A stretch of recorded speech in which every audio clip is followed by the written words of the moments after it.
This is Caminantes, where you are invited behind the curtain of the 2021 CAMINOS Festival and into the creative minds of this year's Caminantes. Think of this podcast as the theater lobby, where people can mingle and talk about the incredible art they're creating. So what's your piece definitely not about? This whole topic for me, I feel like every time I learn something more, I know way less. At the end of the day, we're artists, and so we are creative people, and that we can absolutely come up with creative solutions to pretty much whatever we were faced with. Is Karl Marx hot? In this episode, you will hear two conversations. First, we'll hear from the creator of TAURA and the director of Party People. Let's get started.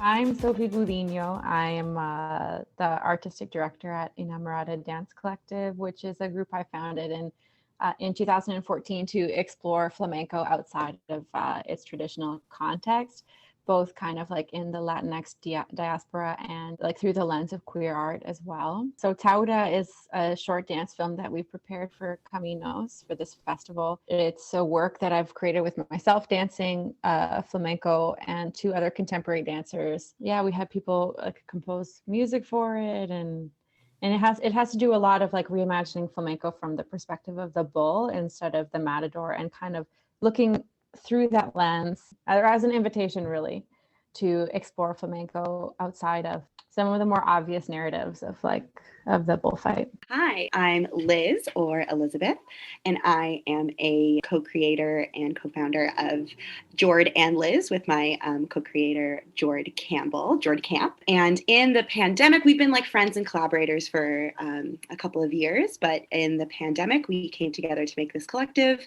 to start this, or to create this form of art in the park. It's a public performance that mixes like drag and pop art and contemporary dance, and we are partnered with the Cohort Collective, and so they are an open sourced coding toolkit for artists and activists. So they have an app that allows us to play synchronized tracks through whoever has this app on their iPods. So it creates like a really intimate moment in public, also through the lens of queer expression and taking up space. And Party People is the third iteration of this form. So yeah, and hearing about the description for your show, I found a lot of connections between like nature and elements. I know with flamenco, it's like rooted in a lot of like tradition and culture. And so I was curious if you did, or if you could speak about a little bit how you see like nature as a collaborator. Like I know you're saying that you're looking through the eyes of the bull in this, and so maybe you could talk a little bit how, yeah, that's like if that's a collaborator for you. 100%. I love this question because I love talking about this part of the process. Yeah, absolutely. So when I study and train more traditional forms of flamenco in Seville in the south of Spain, and I was just recently there in 2020, the beginning of 2020, before the whole world changed. And I took a few days off from my training to go to the campo, to go to like the ranch, I guess, where they raise bulls to be prepared for the bullfight. Basically, bullfighting in Spain is a huge cultural tradition. It's also very controversial and banned in parts of the country. People protest at the bullfights, and other people see it as part of the cultural fabric of the country, and it's very controversial. Okay, so like particular instance, I went to the campo and I didn't know what I was going to be seeing, obviously. Okay, so because nothing is like advertised as what it is or whatever, but I was going for a tour of one of these bull ranches. There was something that I felt as soon as I stepped out of the car, when your boots kind of hit that orange yellow sand rock material, that I felt, and I knew in my body and remembered in my body all of my ancestors that have worked on farms for so many generations. And beyond that, most especially, I thought a lot about my abuelo, my grandfather, who worked with bulls during a part of his childhood in Mexico, or his adolescence too, I guess. Anyway, so I visited with the animals for a really long time. These campos are like bull spas. Okay. It's like fields and fields and fields for miles. And they're separated so that they don't breed and whatever. They have the most like peaceful and natural existence possible, so that when they are brought into the ring, their reaction is very theatrical, right? Like it's very, because they're so horrified or so, like, this is to the extent that they don't see, I'm going to say caregiver, but that's not the head rancher. Right. They never see him on 2 feet, only on a horseback, right? So they've never, when they see this matador, they're like, what is this creature? What is this? Oh, wow. It's so like, this is, you have to understand that this whole like topic for me, I feel like every time I learn something more, I know way less. Like every time I learn. But it's kind of like flamenco too, is a super complicated art form. For sure, but just to think about the like psychology of that bull, of being raised as a fighter, but like but not being raised to fight at all. Like that's. Whereas the matadors go to school from childhood, right? So, and I remember saying something to the guy that was guiding me through.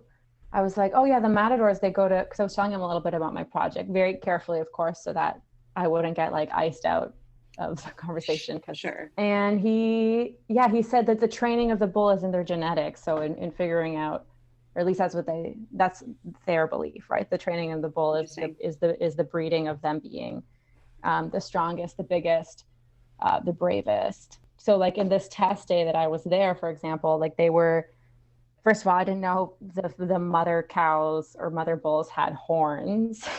That's cool. They do. I was like, oh, it's a male bull. And he was like, no, that's a female. And then, they were testing them in like mini matador fights to see what their response was, to see if they were aggressive. And if so, they were going to into breeding. And if not, they would be sent down the road. It was a huge experience, like being on the physical land. Definitely. With them, like with the animals, even though it's been explained to me 100 different ways, this juxtaposition of what they consider love and respect for the animal versus like what I consider love and respect for the animal and nature. But it's very Spanish, this concept of conquering, mastering the animal, besting death, conquering death, right? Versus like some of the like more pre-Columbian indigenous philosophies of like finding harmony. Like death is, like my whole idea of what I'm trying to propose with the work is that death is not something like to be conquered. In fact, it's like the only thing that we cannot conquer is that. And there's a beauty in this cycle of life and death, right? And nature is something to find harmony with. Yeah, absolutely. Yeah, and that it's a beautiful thing. I mean, you ask if like nature's a partner in this creative process, and it is 100%. Yeah. Like that trip was maybe like the biggest part of it in the last couple of years, where I was like physically in the nature of it. But we've obviously carried the like energy and spirit with you. So Actually, I had a couple of questions. I mean, at first my question was like, what were you listening to in these iPods together? Yeah, so it's a mix of pop music. We had a selection from Billie Eilish and Judy Garland and Lady Gaga and Lorde and a bunch of other inspirations. And then it was also mixed in with kind of like meditations or monologues where it was either my voice or Jord's voice, inviting the audience to either participate in a gesture or maybe reflect on something, connect a little bit more with the audience or Jord or the like space itself, like the park. Yeah. That's so cool. What did you write these monologues? Yes, yeah. Me and Jord ended up writing them. We had a bunch of jam sessions throughout the fall and winter. Honestly, it was like the one thing that was like keeping me going was these like little mini writing sessions of we planned like the biggest, most ridiculous show that was like so like it defied physics a lot of the times and like the ideas that we had. But I think because we just needed to dream and imagine it, and so it was really fun to like have those monologues stay the same when a lot of our practical ideas like didn't end up making it. But like I think the like largeness and the like how much fun we were having, like that stayed within all of the like spirit of the monologues. Is this going to be a live show? Yes, this is live. Yes. Oh my Yes. goodness. No. Yes. Yeah, we've been like just so lucky to be working with 3D people in it, like live in a park. Yeah, we. That is so exciting. Your reaction. Live show, everybody. That reaction just made me so emotional. Oh my goodness. I know. I actually I feel it. Yeah. That's Amazing. really exciting. Yeah. Congratulations. Thank you. Yeah, because we developed this form in the pandemic, we have COVID protocols like built into it. So originally we had it, or not even like in this, because we've done it in September 2020 and then again in June 2021 and July 2021. And so for all of those, the audience stands in a 6 feet diameter circle and nobody enters their circle during it. And it was outside and with masks. And so it was always COVID safe. And I think, I don't know, I think personally we have to just start working in the way that we have before. And so I think we need to embrace it. Yeah. We've been working on TAURA since 2017, which is wild. And we were always slated for the theater last year. And then I guess we pivoted, took some time, and yeah, we've made it into a dance film. But everybody on the team is so in love with the project. And me personally, I feel like this is going to be something that I still work on for a really long time. Right. Because it's so big for me. And so we're all, going to work on a stage production of it in the future. Yeah, absolutely. Did you find that it was, it could translate easily to film, or was that jump? It's a whole other thing, but we were very lucky. We work with like an incredible team of people. So in adding people to the team, right? So like Roya Del Sol is this amazing cinematographer that came in and shot it. I don't even feel comfortable picking out an Instagram filter, let alone so I did not film this piece. I did not edit it. I did not I have, helped make decisions during post-production and talked a little bit creatively in terms of lighting and set and whatever as it was happening. But this has very much been learning as we went. I think I was surprised to connect with it as much as I did, being kind of tech hesitant and wondering how my practice is going to exist in this time. Absolutely. Yeah. I feel I have so much respect for any artists who have had to jump mediums in this time. I have the utmost respect, and because I barely know how to use iMovie, and so I can't. I mean, I think I want to learn. I'm still trying to figure out what I want from this, because TAURA will have been the last chapter closed of my pre-pandemic little work folder. And what is next, I don't know, but whatever it'll be stage, the first little seed of something. Yeah, that's so exciting. Yeah, we're considering all of these things like COVID protocols and dancing in parks and all of these amazing possibilities that people are finding, like yourselves are finding very creative solutions to. Yeah, that's what we reminded ourselves over and over and over again, is that at the end of the day, we're artists, and so we are creative people, and that we can absolutely come up with creative solutions to pretty much whatever we were faced with. Absolutely. We were going to film this outside at one point too, but there's some accessibility stuff with flamenco. Yes. I don't know if you're familiar with the dance form, but my shoes have nails on the bottom of it, kind of a tap shoe. So me dancing in the grass is just nah. Yeah, no, it's sonically different, sonically very different. Sonically different. Yeah. My heels would sink in probably. That was Sofi Gudiño and Liz Staples. Next, we'll hear from Bruce Gibbons-Fell and Brefny Caribou. I am Brefny Caribou. Hi. My piece is called Savage is a Word in the English Dictionary. My name is Bruce George Malcolm Gibbons-Fell. I'm Chilean. I have a piece at CAMINOS called a Redacted Communist Manifesto for Children. What sparked the idea of writing this piece? It started off as a poem. I had a collection of stories that I would just tell from my life. And the first one was always about working at the Sobeys up the street from where I currently live. And that was my high school job. And always getting the question of what are you? That was how that that all those interactions always began. So I wrote like a little poem about it in like 2012. And then this incarnation, savage is a word in the English dictionary. Somebody said that to me as like a justification for using the word. A non-Indigenous person was just like, well, it's there. It exists. Why can't I? And I was like, fuck you. Sorry. I'm gonna take that and I'm gonna use that as a title because I act like there's something in that really ground my gears, and didn't leave me. So this is why this iteration is called that. So my first question for Brefny is, what's your favorite word in the English dictionary, and why? Obviously, I thought about this, and I have several. First of all, the word moist evokes so many things for so many people. Everyone feels a way about the word moist. And I love that. It's a powerful word.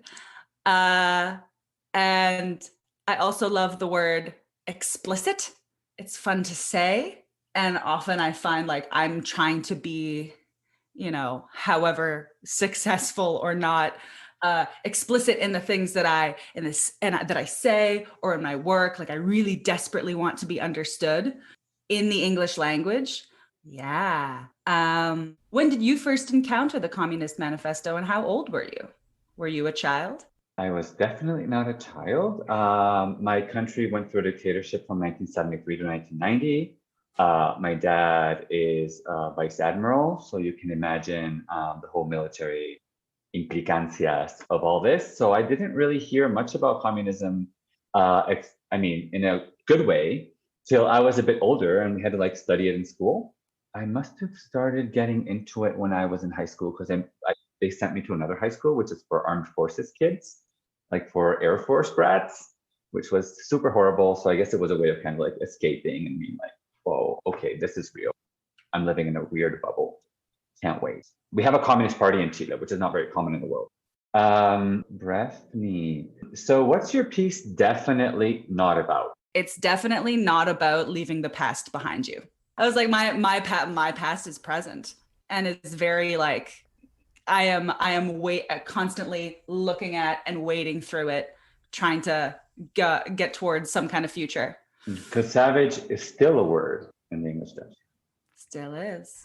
And the Spanish one as well. What is it in Spanish? Salvaje. Salvaje. And it's used in the same kind of way, but it also means awesome in my parents' generation. How was the movie? My dad would say salvaje. And I was like, stop using that word, Dad. I'd say like more like that's deadly, Yeah. Like that would be it. Like, ooh, that's harsh. That was really, you really gave it to them. Yeah. Yeah. Okay. Is Karl Marx hot? I love me a man with a beard. Right. I love me a man with canas. How do you say canas? Or Bruce the translator? Gray hair. Great hair. Also, very right-wing people say like, Karl Marx never worked a day in his life. And I'm like, that's super hot. But he actually did. He like came up with like the most amazing ideas. I mean, even Teen Vogue is talking about Marxism right now. How hot can you get? So yeah, super sexy. So Brefny, something happened to you before the show and an understudy would step in for you. Who would be the worst person to understudy the Savage is a word in the English dictionary? Anyone, bless their hearts, but anyone who grew up without a TV in their home just isn't going to get it. Turning this piece into an audio experience, what did you miss? Is there anything that hits different in a good way? One of the things I miss about being on stage has to do with accessibility. Because if you think about the audience, this play is surtitled because it's in English and in Spanish. So when people are speaking in English, we'd have the surtitles. And when they're speaking in Spanish, we switch the surtitles. So there was a whole convention of when these characters are speaking English and Spanish, because one of them doesn't. So I'm missing out a lot on that. But the cool thing about this is that we are going to make a trailer. And the play actually begins like the 1950s trailer, as in 4 children in the Latin American countryside, whatever. So we're actually expanding on that idea and putting scenes in and stuff. So it's also like a really good sample. Focusing my piece on audio has like really excited me and has like opened up a part of creating this piece where I actually feel like I have a fuller vision of what I want it to be. When I thought about this, or I was trying to like write a play, I felt very stuck.